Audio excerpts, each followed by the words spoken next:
I just want you to give us a brief overview. When you started this PhD program, what were your visions? What did you intend to achieve with it? In 2007, I came here for a year and I did the research which led to writing the book, Scholars in the Marketplace. It convinced me that the Makerere I knew was being dismantled, that research had become either secondary or non-existent. Whatever research was there was mainly in the sciences, but in the humanities and arts there was hardly anything worth talking about. So after that I kept on thinking that if I had a chance I would come back here and I would build a research program and I would train a new generation of researchers. That chance came in 2010. In 2010, Makerere advertised the directorship of Makerere Institute of Social Research. I applied. I was invited for an interview. I told the appointments board during my interview that if given the job, my first priority would be to dismantle the consultancy program at MISR and to turn MISR into a first-class research institute. I made no bones about what I would do. It was public and it was clear. When you started the program, did you take into account that there would be a teaching program and a research program, or that both would be done in tandem by the people that teach under MISR? It was integral. First, I realized that in most great research institutes in the world, the most innovative research is done when PhD dissertations are written. And in fact, most researchers elaborate the PhD dissertation later on in life. So I realized that we had to have a PhD program here.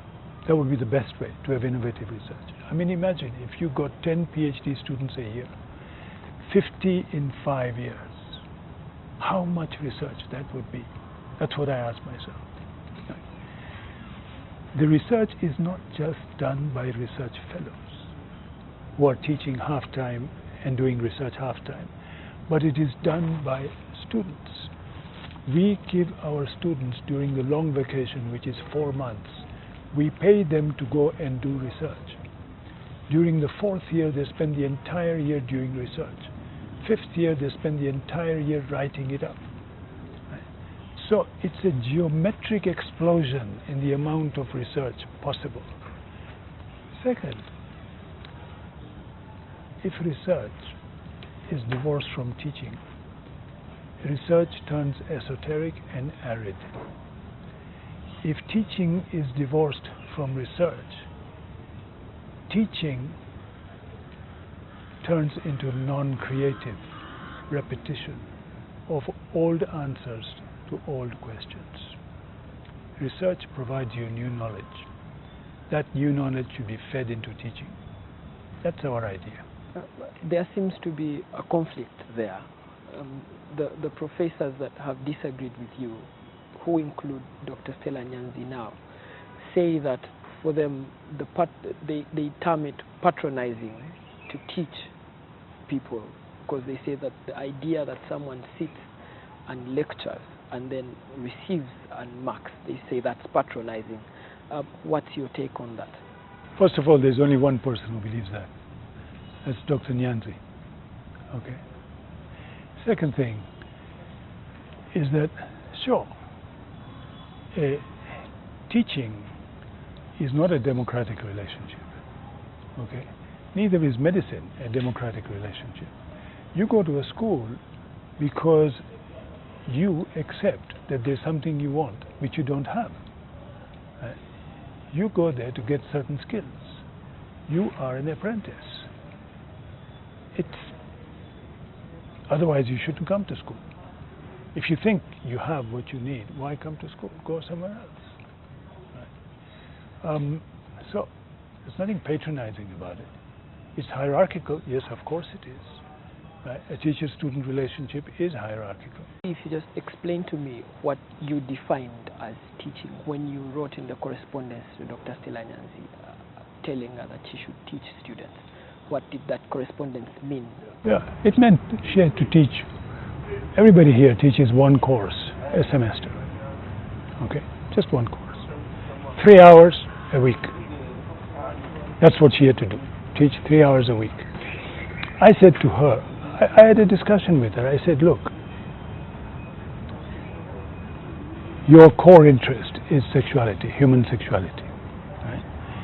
Human sexuality begins, the study of human sexuality as a scholarly pursuit, begins with a critique of feminism.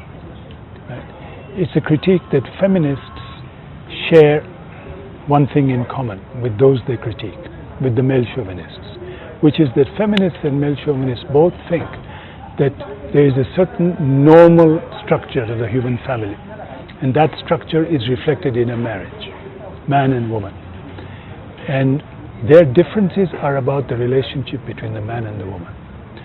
But queer theory, or human sexuality, begins with a critique of this normalization, this assumption that sexual relations between man and woman is normal, and not just normal but exhausts all human sexual relationship. And it's a claim that human sexual relationship has multiple expressions. Okay, so it's become an important field in the study of pluralism, in the study of difference, in all these larger studies. So I said, why don't you teach? We have a course on history and gender. Teach a course on history and gender, and teach the students about the importance of human sexuality and the ways in which it critiques gender. That's fine. 3 hours a week. I said, no, I will not teach. Of course, she said she will teach many times. She came here in 2012. 2011, the program began in 2012. And then she wanted to be confirmed at the university in permanent employment. And the appointments board asked me to give my recommendation. And I said to Stella, Stella, I will recommend you only if you agree that you will teach in the program. She said, yes, I will teach. I recommended her, stating clearly that the basis of the recommendation was an agreement that she will teach. She wouldn't teach. Next year, she wanted a fellowship at the University of Cape Town. The University of Cape Town said they needed a recommendation from the director of MISR, from the vice chancellor. Stella, will you teach? Yes, I'm going there to prepare a course which I will teach here. I wrote that. It's in writing. She came back. She won't teach. At that point, I wrote to the university. 2014, I wrote to Director of Human Resources, copy to the Vice Chancellor. I explained the situation, I included the documentation, and I concluded the letter by saying, I need your advice. What shall I do? I have not received a response to that letter until now. I have gone to offices to ask why not, and I have been told they cannot respond to you because this is the Vice Chancellor's niece. Because nobody can sanction her position, nobody is going to censure it. I found myself in that situation. So as a research fellow, Stella Nyanzi argues that her job is typically research, and her job is to produce research papers that the school can benefit from and use for learning purposes.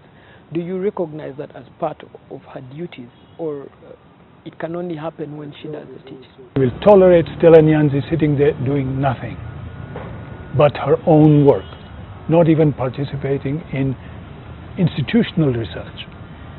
She doesn't. She does her own personal research. Okay. Until we come to 2016, we have only 5 research fellows here. One of them is Stella Nyanzi. She's not teaching. Another one now comes to me and says, look, Dr. Nyanzi doesn't teach. Why should I teach? And I realize this is turning into a precedent. And if 2 more people say we will not teach, that's the end of our PhD program. The investigations that the university has instituted You said you will not take part in them because of the Vice-Chancellor being prominently the one that the Investigations Board accounts to. If that is changed, are you ready to subject this program to investigations, and are you ready to accept the outcome of that investigation? First and foremost, Stella Nyanzi is to be asked to leave the premises of MISR. That's the first condition. I told you, until yesterday I thought she should teach. Now I think she's a danger. She walks around here as if with an air of impunity. This morning, shouting insults. People are scared. That's no environment. I don't want that environment here. Like a live wire, like a minefield. Be careful of Stella Nyanzi. Wouldn't that be setting the terms of your own investigation in this case? No.